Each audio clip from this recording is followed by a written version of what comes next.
नमस्कार जी। आज की हमारी पढ़ाई का विषय होगा शनि महाराज। शनि महाराज की ढैया और सरस्वती।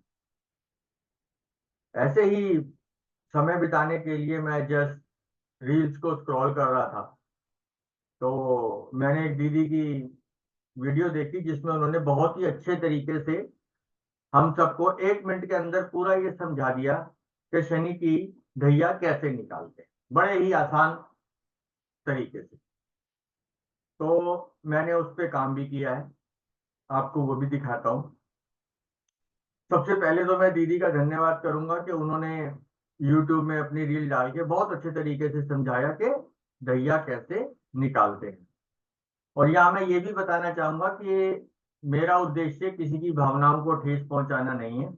मैं अपनी जो भी वीडियो बनाता हूँ वो ज्योतिष जगत में जो काम खराब हो रहे हैं, वो क्यों खराब हो रहे हैं, वो सब आपको आपके सामने प्रस्तुत करना चाहता हूँ।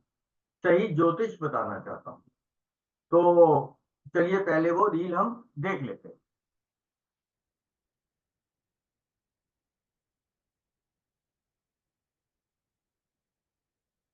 भी हमारी जन्म राशि से शनि का गोचर चतुर्थ या अष्टम भाव में होता है, तो इसको शनि की ढैया कहते हैं। ठीक है, जन्म राशि से, यानी कि अब 29 मार्च 2025 से जब शनि राशि परिवर्तन 2.5 साल के लिए वो आपकी मीन राशि में जाएंगे, तो किन राशियों पर प्रभाव डालेंगे वही समझना है। तो सबसे पहले, जैसा कि मैंने कहा, कि सिंह राशि के लिए ढैया होगी कैसे। अगर आपकी सिंह राशि है, यानी कि आपका चंद्रमा नंबर 5 में बैठा हुआ है, पांचवें 5 नंबर जहां लिखा होगा वहां बैठा होगा, तो अगर आप वहां से काउंट करेंगे तो 5, 6, 7, 8, 9, 10, 11, 12, यानी कि सिंह राशि से जो शनिदेव हैं वो अब कहा जाएंगे 8वें घर में, यानी कि मीन राशि में। तो सिंह राशि वालों पर शनि की ढैया होगी। देखा आपने कितने खूबसूरत तरीके से दीदी ने बताया कि ढैया क्या होती है। तो अब अच्छे बच्चों की तरह हमने भी इस पे काम किया और आपको वो प्रस्तुत करता हूं मैं। ये देखिए, अपनी देखिए कंप्यूटर स्क्रीन।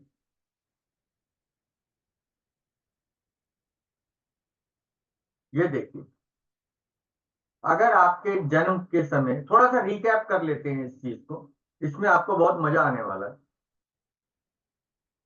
अगर आपके जो जन्म पत्री है उसमें 5 नंबर में अगर मून है तो शनि इस समय 12 नंबर में है। इसका मतलब ये मून से 8वें में आ गया, इसका मतलब ढैया हो गई। तो ढैया सिर्फ 5 नंबर वालों की होगी या और किसकी होगी? अब मून तो कहीं भी बैठ सकता है किसी की पत्री में, लेकिन कंडीशन क्या है कि मून से जो सैटर्न है, सैटर्न का जो गोचर है वो बर्थ चार्ट में जहां पे मून है उसके रिस्पेक्ट में सैटर्न के गोचर जो है, तो गोचर का जो शनि है वो चौथे या 8वें घर में आए।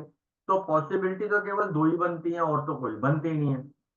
तो दूसरी पॉसिबिलिटी क्या बनेगी? शनि को चौथे में बिठाने के लिए क्या करना पड़ेगा? चौथे में शनि को बिठा के यहाँ हम 12 नंबर लिख देंगे, क्योंकि अभी शनि 12 नंबर में है। तो 12 यहाँ आया तो 11 यहाँ आ गया, 10 यहाँ पे आ गया और 9 यहाँ पे आ गया। यहाँ पे अपने मून को, बस बात खत्म।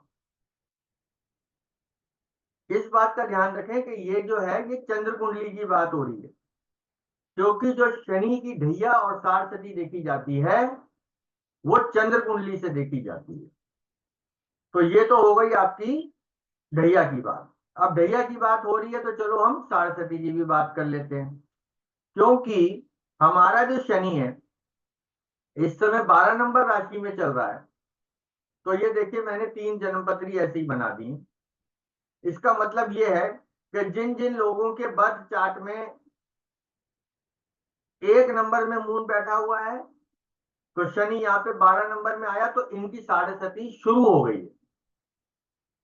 जिनका 12 नंबर में मून बैठा हुआ है तो शनि 12 में आ गया, तो ये अपनी साढ़े का 2.5 साल निकाल चुके हैं। अगला 2.5 साल इनका शुरू हो गया है। और जिनकी पत्रिका में 11 नंबर में मून बैठा हुआ है, तो वो अपना 2.5 साल, ये पिछला बार में जब शनि 10 में होगा तो ये निकाल चुके हैं, फिर ये 11 नंबर वाला भी निकाल चुके हैं। अब इनका आखिरी का 2.5 साल रहता है। अब इनका आखिरी का 2.5 साल रहता है। तो अब हम इसको करते हैं रिकैप, सबको रिकैप करते हैं कि एक व्यक्ति के जीवन में शनि एक पूरा अपना चक्कर जो लगाता है वो 30 साल में लगाता है। तो अब हम ये देखते हैं कि जो एस्ट्रोलॉजर है वो आपको शनि की ढैया और साढ़े इससे कब डरा सकता है, जब आपका ढैया हो या जब आपकी साढ़े। तो साढ़े तो आपकी रह गई 7 साढ़े 7 साल की। ढैया फिर 2 बार आएगा, तो 7.5 और 2.5 हो गए आपके 10, और 10 और 2.5 हो गए आपके 12.5। तो 30 साल में 12.5 साल आपको साढ़े या ढैया, इन दोनों में से एक चीज से डराया जा सकता है। अब 30 में से 12.5 तो यही चले गए। अब आप कहेंगे बाकी, तो बाकी में ना एस्ट्रोलॉजर के पास आपको डराने के बहुत सारे उपाय हैं। कभी राहु, कभी केतु, कभी मंगल, कहीं से भी डराया जा सकता है, इसमें तो ऐसी कोई बात ही नहीं है। राहु केतु एक राशि में 1.5 1.5 साल तक रहते हैं, शनि रहता है 2.5 साल तक। तो शनि से ज्यादा डराया जाता है, फिर राहु केतु से डराया जाता है। मंगल ने तो अपनी राशि जल्दी परिवर्तन कर लेनी है, तो मंगल से थोड़ा सा कम डराया जाता है। राहु से कैसे डराया जाता है? आपके जन्म के सूर्य के ऊपर से राहु गुजर रहा है, आपके पिता को प्रॉब्लम होगी। आपके जन्म के मून से राहु निकल रहा है, माता को प्रॉब्लम होगी। ऐसे ना कुछ भी प्रिडिक्शन कर देते हैं, कुछ भी प्रिडिक्शन कर देते हैं। मेरा सवाल ये, अच्छा मैं सवाल बाद में पूछता हूं, अब ये देखिए कि ये जो हमारी राशियां हैं, राशि तो हमारी 12 ही है, इनमें से हमने 5 नंबर, 9 नंबर, 11 नंबर, 12 नंबर और 1 नंबर ले ली, तो यानी कि कितनी राशियां हो गई? ये 5, 5 राशियां हो गई। इसका मतलब संसार में जितने भी लोग हैं उनमें 5/12 लोगों का, लोग जो है वो शनि की साढ़े या ढैया से गुजर रहे हैं। इसको और सिंप्लीफाई करते हैं, इसको और सिंप्लीफाई करते हैं। आप अगली बात आपको और मजे वाली बताता हूं। एक महीने में 30 दिन होते हैं, ये तो आप सब जानते हैं। और ये भी जानते हैं कि चंद्रमा एक राशि में तकरीबन 2.25 दिन रहता है। इस बात का ध्यान रखना, 2.25 के आसपास रहता है, लेकिन जब वो ये सूर्य के एकदम पास से गुजरता है ना, तो वो अतिचारी हो जाता है, मतलब फास्ट मूवमेंट हो जाती है उसकी, तो वो 2.25 दिन नहीं रहता। फिर वो 2 दिन रहता है, या 2 दिन में 1 आध घंटा 2 घंटा कम भी रह जाता है। तो मोटा माटी हम 2.25 दिन मान लेते हैं, ठीक है। तो 5 राशियां तो हमारी ये हो गई, 5 राशियां तो हमारी ये हो गई, तो 2 पंजे हो गया 10। तो कभी 2.25 है, कभी 2.5 है, तो 2 दिन और मान लो, चलो 12। इसका मतलब ये हो गया कि एक महीने के अंदर, एक महीने के अंदर जितने बच्चे पैदा होंगे, एक महीने के अंदर जितने बच्चे पैदा होंगे, उनमें से कुछ पर्टिकुलर 11-12 दिन में जो भी बच्चे पैदा होंगे वो सब अपने जन्म से ही सारस्वती या ढैया के शिकार होंगे। ये बात है। तो ये तो हमने मैथमेटिकल कैलकुलेशन से भी ये देख लिया। तो उनके साथ क्या होगा भाई? उनकी सारस्वती बचपन से ही लग गई, अब क्या होगा? ऐसे नहीं होता। अब यहाँ पे जो मेन सवाल आता है वो ये आता है कि हाँ ठीक है, हमको पता लग गया कि ये सारस्वती है, ये ढैया है, तो अब आप बताइए इसमें प्रिडिक्शन क्या होगी? ये ढैया है या सारस्वती है, वो एस्ट्रोलॉजर जाने, वो एस्ट्रोलॉजर जाने भैया, जिसने पढ़ाई कर रखी है। आम आदमी को नहीं पता क्या सारस्वती होती है, क्या ढैया होती है। आम आदमी तो जाता है, वो ये क्या कहना कहना चाहता है कि जी हाँ बोलेगा साढ़े सती चल रही है, बताओ साढ़े सती में वो सवाल पूछेगा मेरी हेल्थ ठीक होगी या खराब होगी। बच्चे की साढ़े सती चल रही है, बच्चे की एजुकेशन ठीक होगी या बच्चे की एजुकेशन खराब होगी। इस साढ़े सती में मेरी शादी होगी या नहीं होगी, हो चुकी है तो क्या डाइवोर्स होगा, मेरा लिटिगेशन होगा या नहीं होगा, लिटिगेशन अगर होगा तो मैं जीतूंगा या हारूंगा, मेरा ट्रैवल होगा या नहीं होगा, मैं प्रॉपर्टी अपनी बनाऊंगा या प्रॉपर्टी नहीं बनाऊंगा।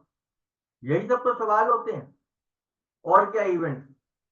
तो अगर किसी बच्चे की 25 साल में साढ़े सती आ गई तो वो रहेगी कितनी, 25 और 7,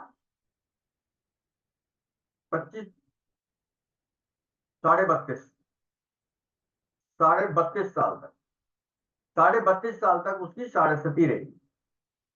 अब 25 से लेके 32.5 तक, 25 से लेके 32.5 तक उसकी शादी भी होगी, वो घूमने भी कहीं जाएगा फिर शादी के बाद, उसके बाद फिर उसके बच्चे भी होंगे, फिर वो बच्चों की स्कूल की एडमिशन भी कराएगा, हो सकता है उसका कोई एक्सीडेंट भी हो सकता है उसकी ट्रैवल भी हो सकता है उसकी प्रमोशन भी हो सकता है वो अपनी नौकरी छोड़ के अपना बिजनेस स्टार्ट कर ले, होने को तो कुछ भी हो सकता है। इवेंट क्या होगा, सवाल ये है,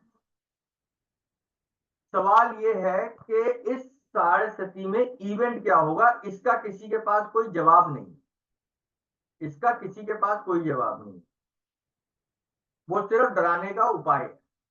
अब मैं आपको बताता हूं कि इसमें साढ़े सती में या बिना साढ़े सती के प्रिडिक्शन करते कैसे। तो मैं अपने स्क्रीन पर एक आपको चार्ट दिखाता हूं, तो वो आप देखिए।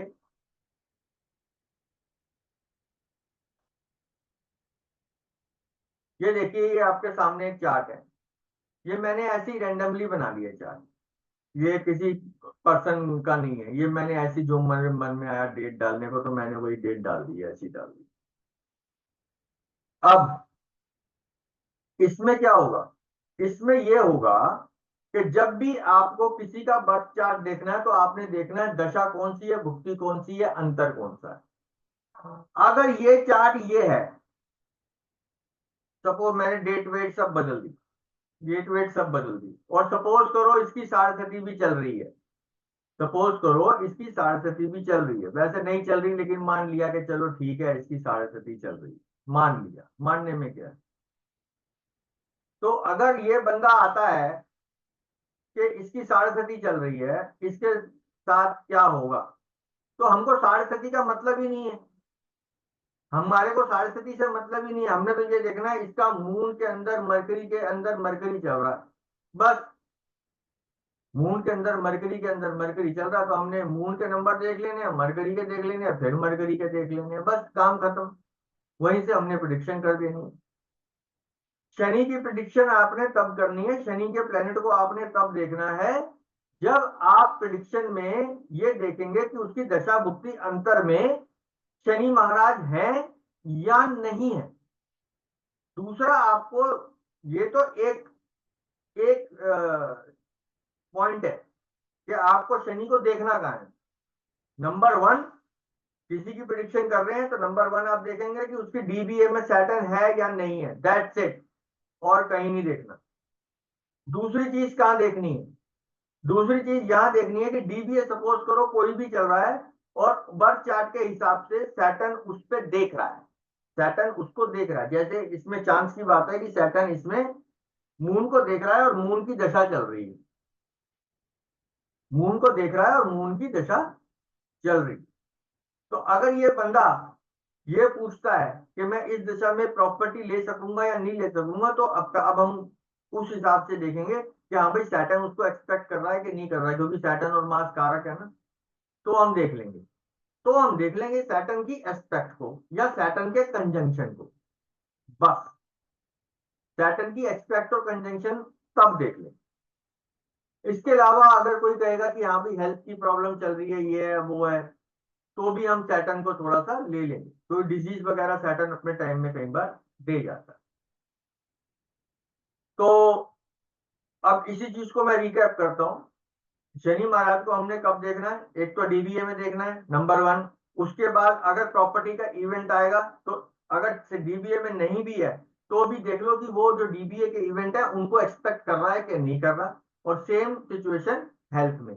इसके अलावा सैटर्न को कहीं देखने की कोई जरूरत नहीं है, बिल्कुल जरूरत नहीं है। इवेंट कब होगा उसके लिए अगर सैटर्न उसको अलाउ कर रहा है तो चाहे वो डीबीए में है या नहीं है उससे कोई फर्क नहीं पड़ता। उसमें फिर आपको सैटर्न, जब हम ट्रांजिट चार्ट बनाते हैं तो उसमें आपको उसका ट्रांजिट भी देख लेना है। तो यहाँ पे मेरे को आपको यही बताना था कि आपको शनि की ढैया हो, साढ़े हो, आपको बिल्कुल नहीं डरना, बिल्कुल नहीं डरना आपको। आप बिल्कुल नहीं डरेंगे। आपको डराया जाएगा तो आप में डरना नहीं है।